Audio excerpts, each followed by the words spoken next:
ഇല്ല, അത് അങ്ങനെ വരുന്നത് കൂടുതലും നമ്മൾ ചില ടൈപ്പ് ഓഫ് മൂവീസ് ഉണ്ട്. അത് സൂപ്പർ സ്റ്റാർസിനോ അല്ലെങ്കിൽ അത്രയും വാല്യൂ ഉള്ള സ്റ്റാർസിനോ ഒക്കെ ഉള്ള അവരുടെ ചില ടൈപ്പ് ഓഫ് മൂവീസ്. അതും ഈ സൂപ്പർ സ്റ്റാർസിൻ്റെ എല്ലാ മൂവീസും അല്ല.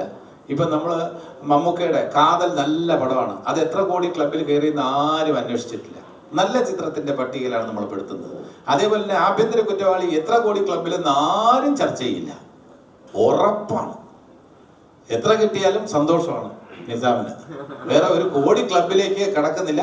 ചിലപ്പോൾ ആസിഫ് പറഞ്ഞ പോലെ ലാർജർ ദാൻ ലൈഫ് ഇമേജ് എന്ന് പറയുന്ന ആസിഫ് അഭിനയിക്കാൻ പോകുന്ന പടത്തിനെ കുറിച്ച് ചിലപ്പോൾ എത്ര കോടി ക്ലബില്, അപ്പൊ പ്രതീക്ഷയാണ് ഞാൻ പറയുന്നത്.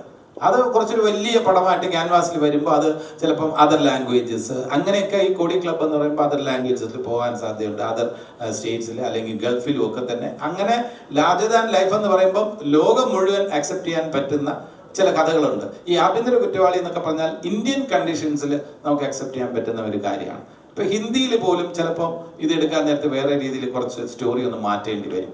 ഇവിടുത്തെ കേരളത്തിന്റെ അന്തരീക്ഷത്തിലുള്ള കാര്യമായിട്ടാണ് നമ്മൾ അവതരിപ്പിച്ചിരിക്കുന്നത്. അപ്പൊ അതുകൊണ്ട് ഇത്ര കോടി ക്ലബ് എന്നുള്ള ഒരു മുൻവിധി നമുക്കുണ്ടാകില്ല.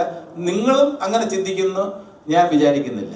അപ്പൊ ചില ചിത്രങ്ങളാണ് ഇത്ര കോടി ക്ലബിൽ കടക്കാൻ സാധ്യതയുണ്ട് എന്നുള്ളത്. അപ്പോൾ ആസിഫ് അലി എന്ന നടനെ നമുക്ക് എല്ലാവർക്കും ഇഷ്ടം, സൂപ്പർ സ്റ്റാർ എന്ന പദവിയിലേക്ക് ചിലപ്പം എത്തുമായിരിക്കും. പക്ഷെ ഇന്ന് സൂപ്പർ സ്റ്റാർ എന്ന വിശേഷണം അദ്ദേഹത്തിന് താല്പര്യമില്ല, നമുക്ക് ചാർത്താനും താല്പര്യമില്ല. അദ്ദേഹം സൂപ്പർ ആക്ടർ എന്ന് വിശേഷിപ്പിക്കാനാണ് നമുക്ക് താല്പര്യം.